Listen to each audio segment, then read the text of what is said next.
Welcome to CASAblanca at Home, our online adaptation of our annual gala and fundraiser. My name is Brian Haney. I'm the voice of the Jayhawks. Thrilled to be joined by my co-MC and good friend Jay Schaefer from Kansas Public Radio. Jay, how you doing, buddy? Brian, great to see you. I guess I'm doing as well as can be expected during these pandemic times. You know, we've adapted our event tonight to eliminate the in-person part of the evening to keep everyone as safe as possible. We think that you will have a wonderful evening with what we have planned for you. Although, of course, we certainly miss seeing all of your faces and cannot wait for when we do. Make sure to follow our social media accounts for posts about this evening on Facebook and Instagram. And please post your own photos on social media as well. We'll be sharing updates and you'll be able to see photos of your friends and what they're doing at home to celebrate tonight. Hopefully, you'll even see people decked out in some 1940s attire. Remember to tag us or use the hashtag DGCasablanca2020. That's DG CASAblanca 2020 so that we can find and share your posts. So, what should you expect tonight? Well, we're going to raise $40,000 for this amazing organization. But how exactly are we going to do that? Well, hopefully you've already picked up your amazing meals from Maselli's and have them warmed and are already enjoying them right now. But if not, this is a great time to pop them into the oven so you can sit back and enjoy your meal along with this evening's program. When we began planning this evening, we thought about different ways we might share something engaging with you all that works on a virtual platform and also is new and different. We have some pretty incredible volunteers who do such important work with the kids we serve, and we realize that most of you might not know much about what that work actually looks like or what it means to these kids. We're excited and proud to share some of their stories with you all tonight. These stories share the common theme of advocating for the best interest of the children who've experienced abuse and neglect. But you'll also see that they demonstrate some of the diversity of these cases. You'll get a chance to hear details about what exactly a volunteer does for their assigned child and understand how things they do, whether big or little, can increase hope and protective factors for their child. We hope that if you're new to Douglas County CASA, you come away from tonight's event understanding what our volunteers do and the impact that they have on the lives of the children in our community, the children they serve. And for those of you who already know and support Douglas County CASA, well, we hope you come away knowing a little more about the amazing work our volunteers perform every day. I think you'll come away remembering a few amazing stories to be able to share and demonstrate the power of a safe and caring adult in the life of a child. Hopefully you'll all share what you hear and learn with others. Now I'd like to introduce to you Eric Vaughn, the Executive Director of Douglas County CASA, to share more about Douglas County CASA and how they've adapted to recent challenges. Eric? Thank you, Jay, and thank you, Brian, for helping us again with this amazing event and adapting with us. You're right, just like we have adapted this event to keep everyone safe, we have had to adapt how we do our work during COVID to keep kids and others we work with safe.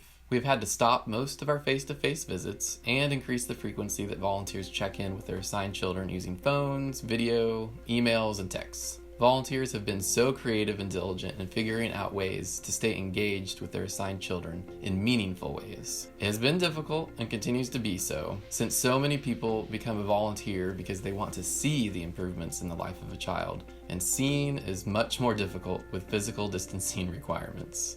Although there are challenges and changes, the core part of our work has not changed. Our work is focused on the vision that all children in Douglas County live in safe, nurturing, and permanent homes. To accomplish that vision, we, myself and our staff, recruit, train, and support volunteers who advocate for the best interest of children who have experienced abuse and neglect and are under the protection of the court system here in Douglas County. Our trained volunteers investigate, facilitate, monitor, and mentor. They advocate for the best interest of children inside and outside of the courtroom. I'm so excited that this evening you will get to hear a few stories that illustrate this difficult but amazing work.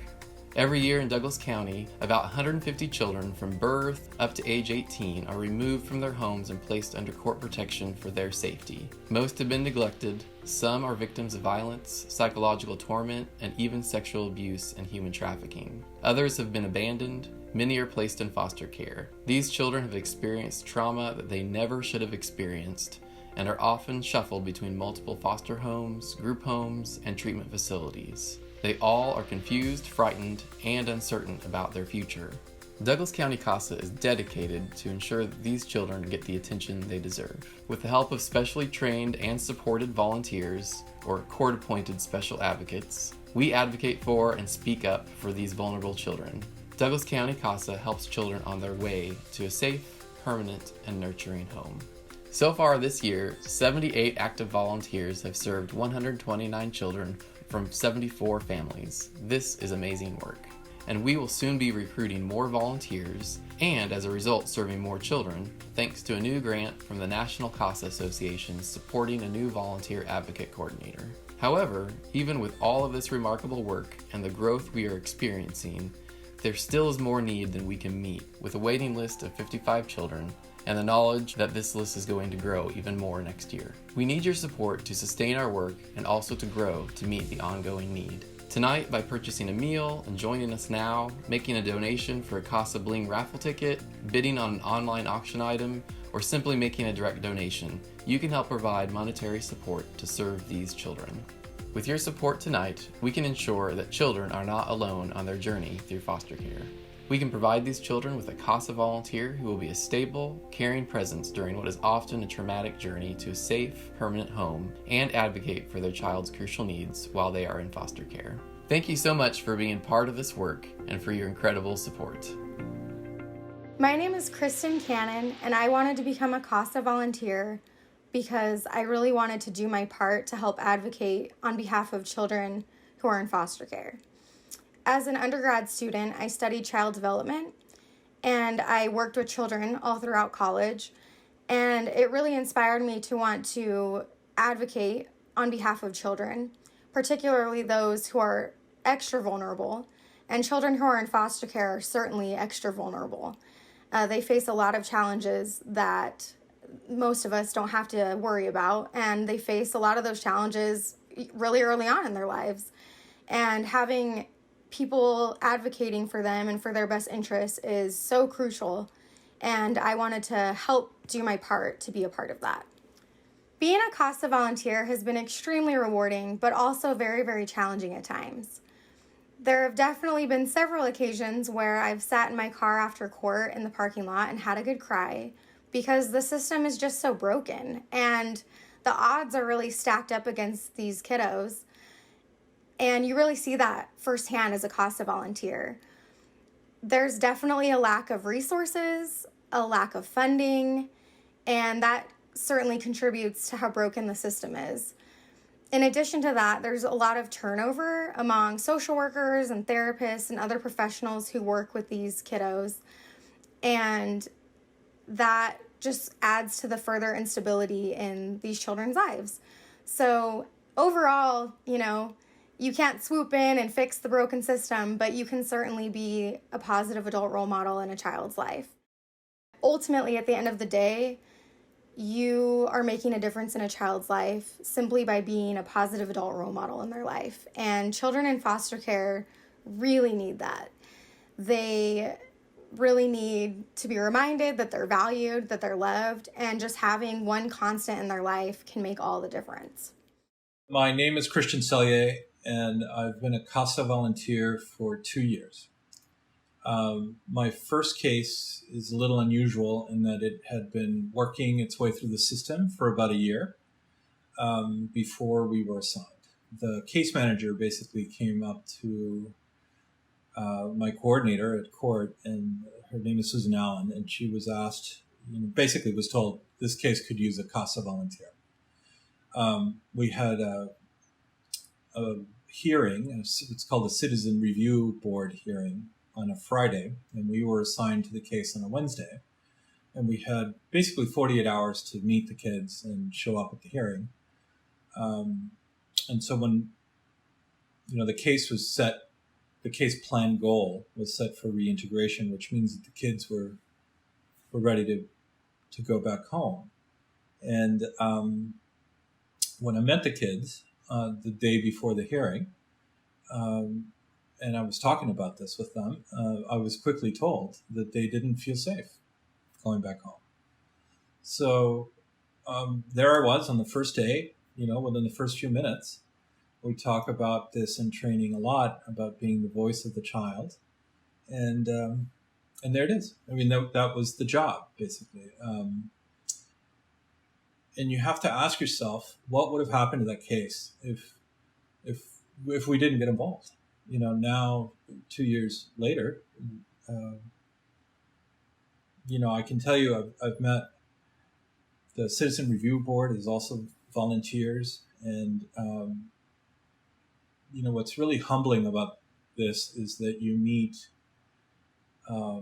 like an army of people, an army of volunteers and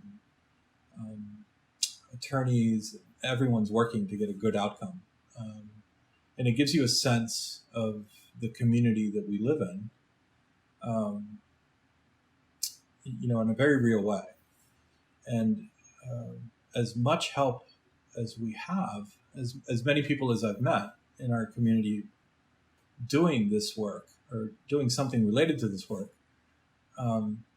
we still need more help. And it's not rocket science. It's not terribly difficult work.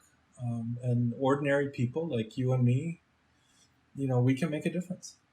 And so I know if I can do it, anybody can. To my CASA volunteer, I would like to tell you how much I've appreciated having you as my CASA this past year. I've realized how much the little things you've done have impacted my life. First, it was the time I had my clothes at my friend's house in McLouth, Kansas. When I first started foster care, even though it wasn't any good clothes and it was mostly a random assorted bunch, you still managed to retrieve them.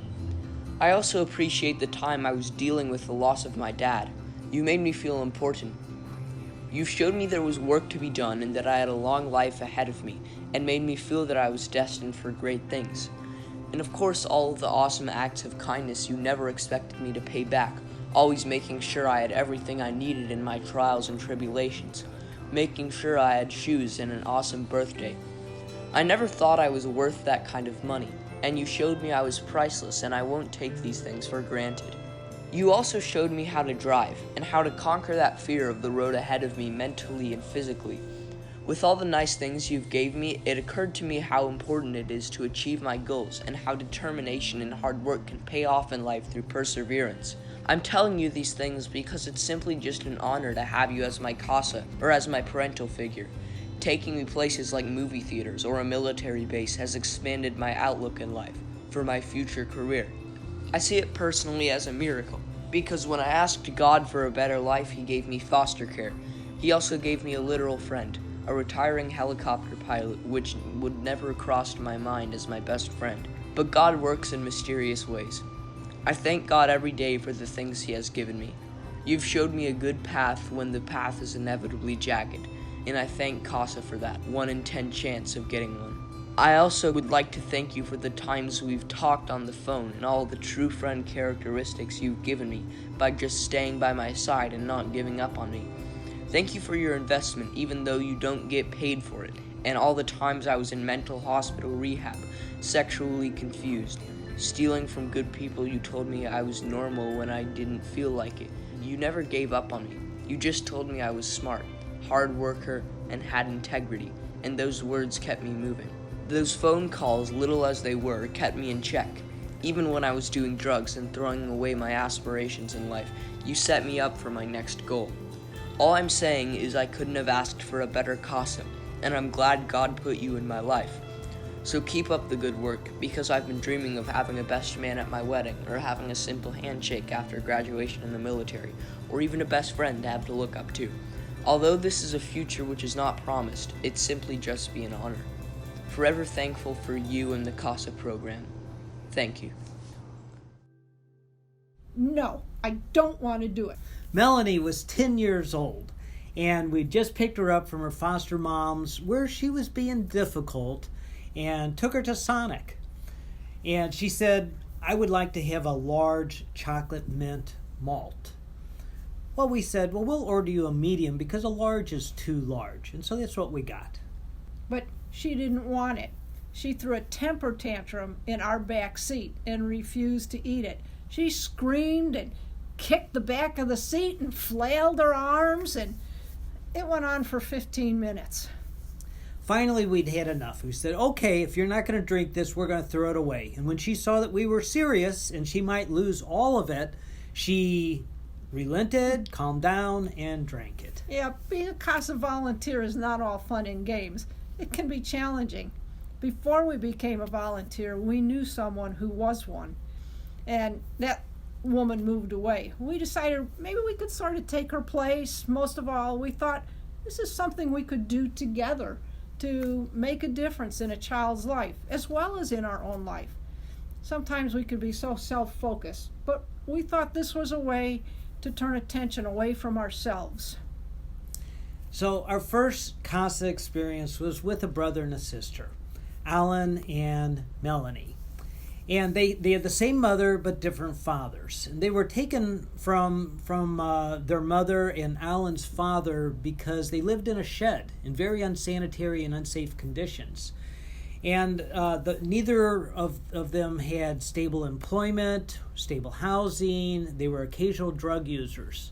So they were placed into foster care in two different homes, which was difficult because the two kids really relied a lot on each other and loved each other.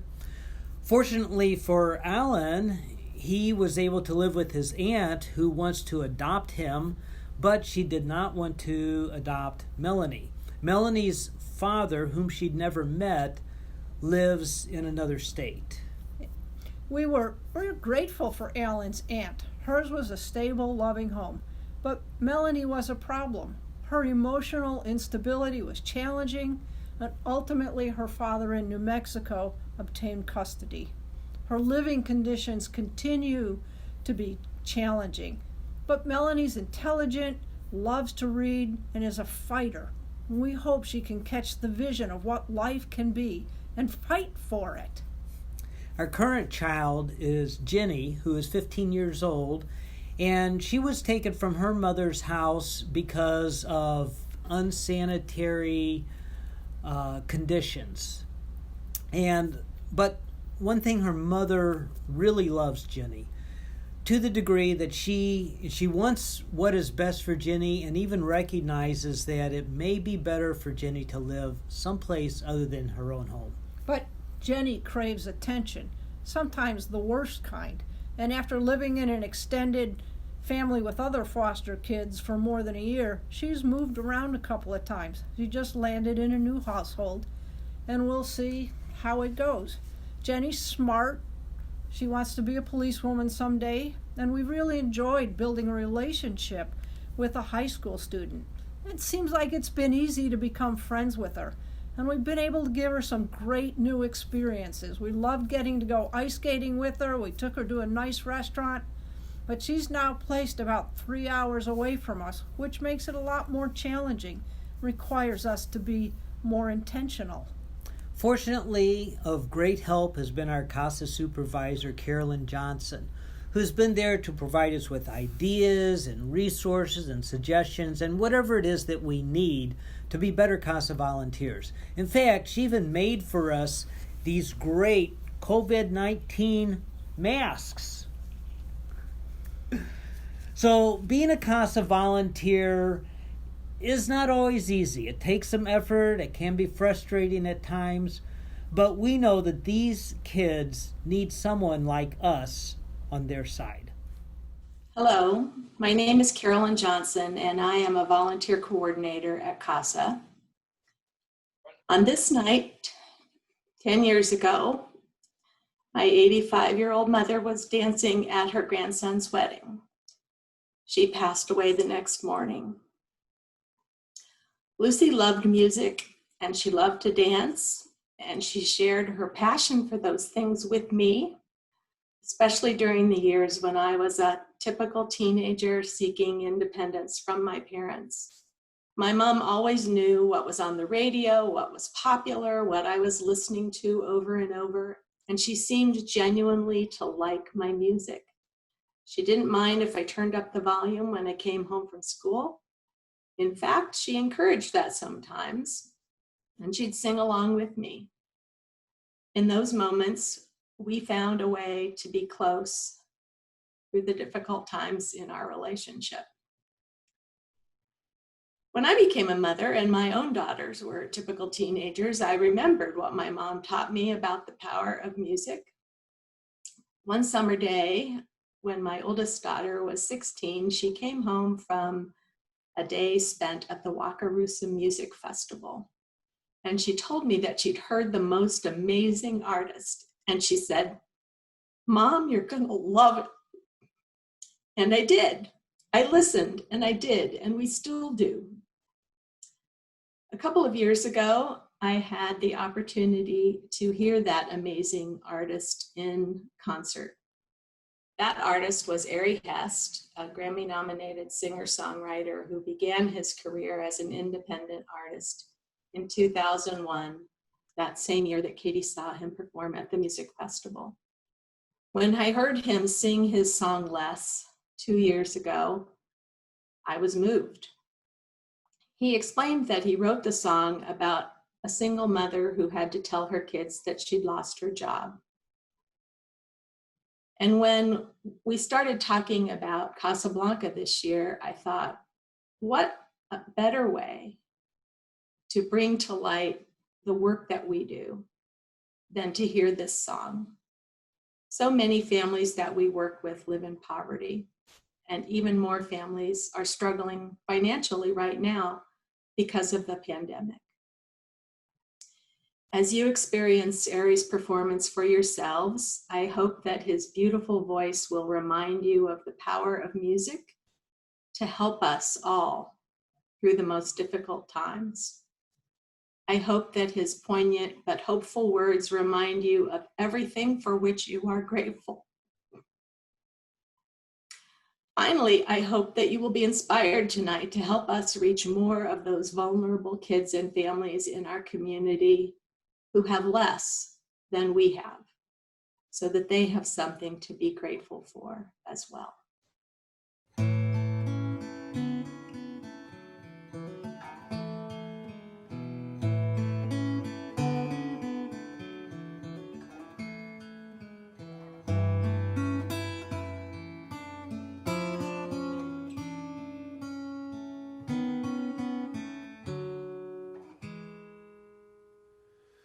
Less is less, it isn't nothing, somehow we'll recover. Everybody pitching in will help out one another. And before we know it, the garden will be growing, a new breeze will be blowing. Less is more than any other people out there struggling. Some don't ever find an end to holes in need of plugging. Do not play the victim, show me some conviction, and we'll get this sorted out. Oh, tonight I feel so grateful that you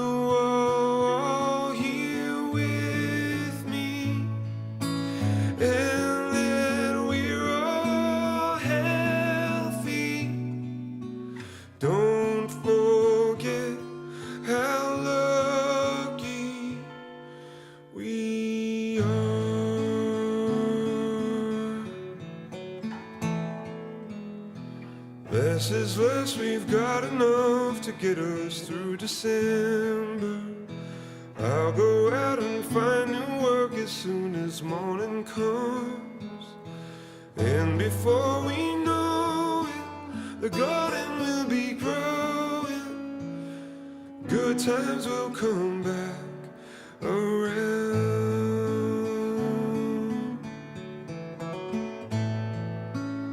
And before we know it,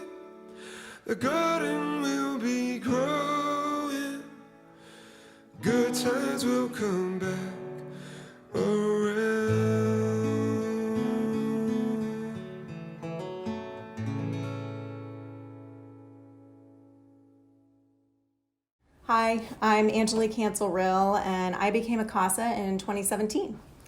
I'd been aware of the program, but I wasn't entirely well versed on what that entailed. All I really knew was that it was helping kids in the system.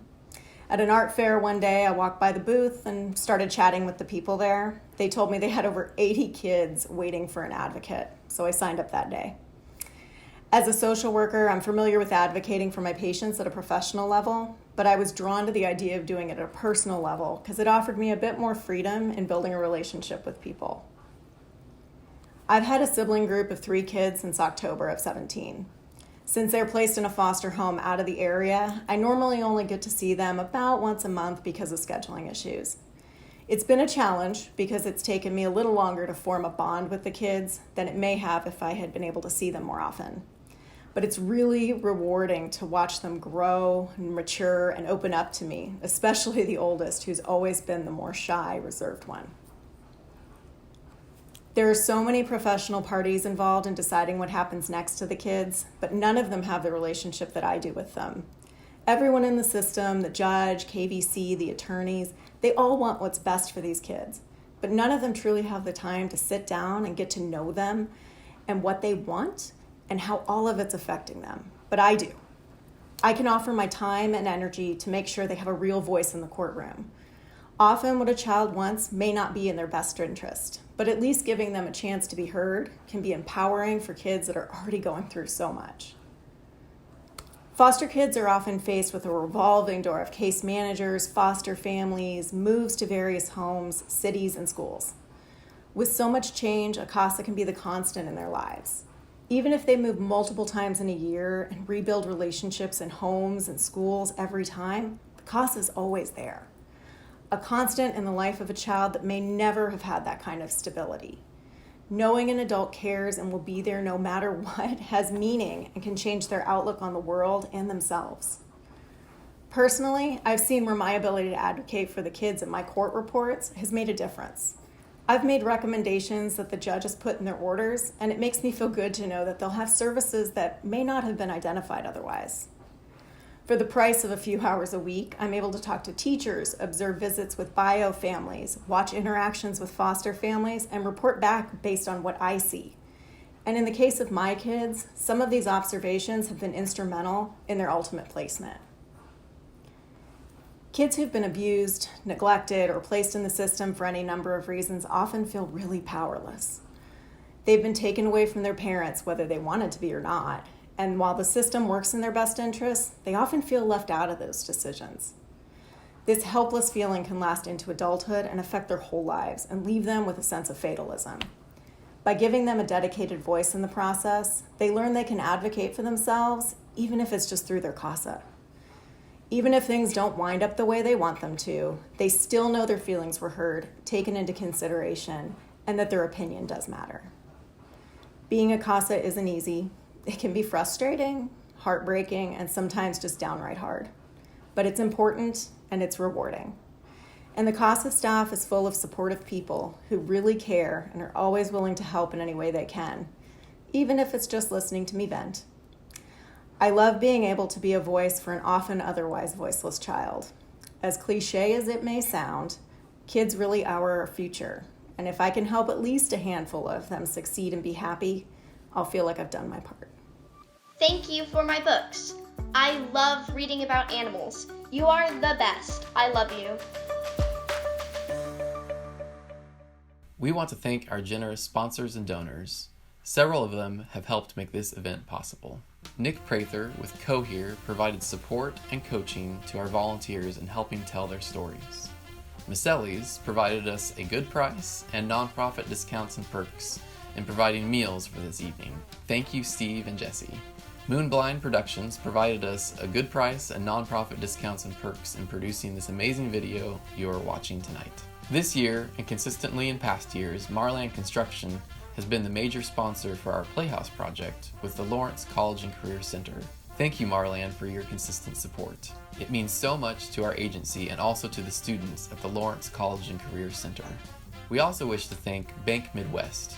They helped us submit a successful application for the Small Business Association Paycheck Protection Program loan, which will convert to a grant once we apply for loan forgiveness. Due to this support, we've been able to continue services and not scale back, and make up some of the lost revenue we've experienced due to the economic impacts of COVID on those who support us. Now to our long list of sponsors.